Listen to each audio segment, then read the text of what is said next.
آج آپ کے ساتھ ایک ایسا واقعہ شیئر کروں گا جو شاید آپ کو ایک بہت اچھا لیسن دے اور آپ کو زندگی میں وہ سبق بہت کام آئے۔ ایک دفعہ حضرت موسیٰ علیہ السلام فرعون کے پاس چلے گئے اور فرعون کے پاس جا کے فرعون سے کہنے لگے کہ اے فرعون، اگر تم اسلام قبول کر لیتے ہو، اگر تم یہ بات ایکسیپٹ کر لیتے ہو کہ اللہ تعالیٰ ایک ہے، اس کے سوا کوئی معبود نہیں، اس دنیا میں، اس کائنات میں ہر چیز پر خدا کی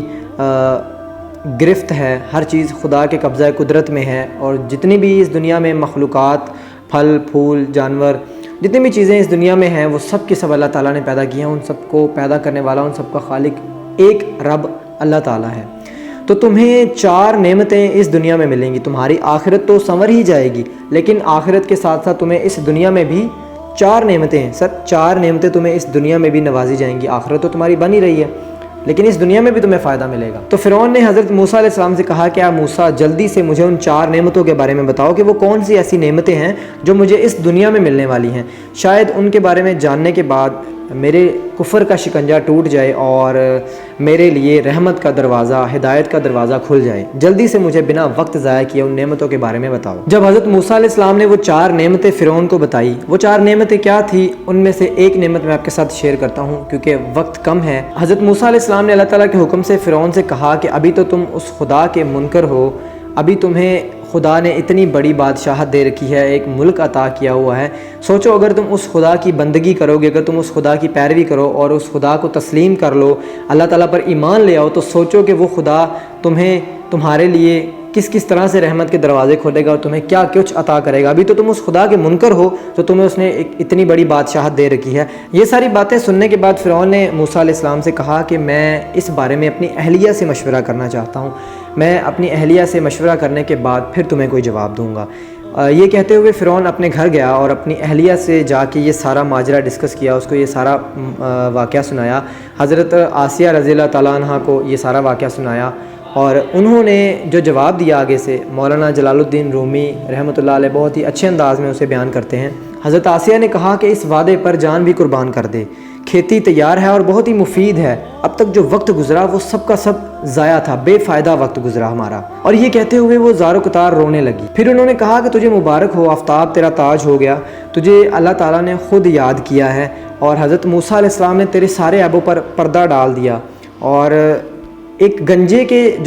کا جو سر ہوتا ہے اسے ایک معمولی ٹوپی جو ہے وہ چھپا سکتی ہے، مگر تمہارے عیب، تمہارے گناہ اتنے زیادہ ہیں، لیکن اس کے باوجود اللہ تعالیٰ تمہارے عیبوں پر پردہ ڈالنے کو تیار ہے، اور حضرت موسیٰ علیہ السلام تمہیں ایک بہت فائدے کا سودا آفر کر رہے ہیں، تو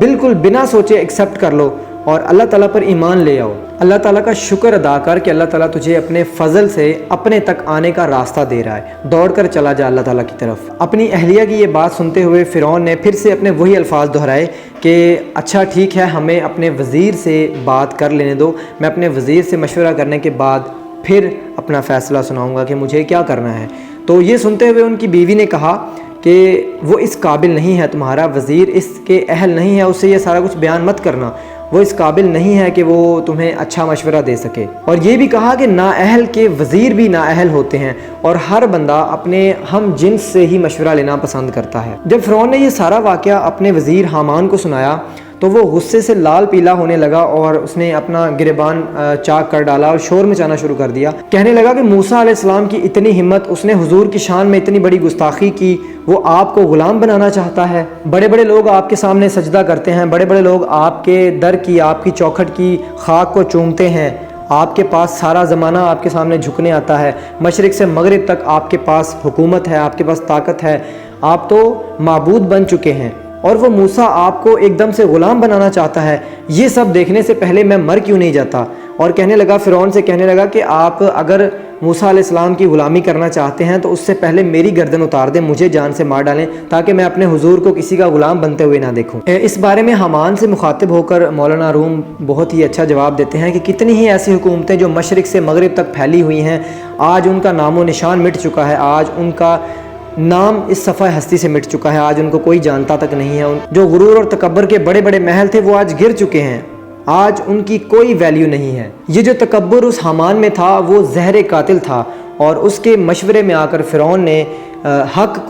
کے راستے کو تسلیم کرنے سے انکار کر دیا اور اپنے لیے ہمیشہ کی رسوائی اور عذاب کو اپنا ٹھکانہ بنا لیا۔ اس واقعے سے ہمیں سب سے بڑا سبق یہ ملتا ہے کہ جاہل، احمق اور بد کردار انسان سے کبھی بھی اچھے مشورے کی امید مت رکھو۔ جو دوسرا سبق ہمیں ملتا ہے وہ یہ ہے کہ اگر عورت با کردار ہو تو اس سے بھی مشورہ کر لو، وہ تمہیں اچھا مشورہ دے گی۔ ہمارے یہاں پہ بہت غلط کنسیپٹ ہے کہ عورت سے مشورہ لینا بہت بیوقوفانہ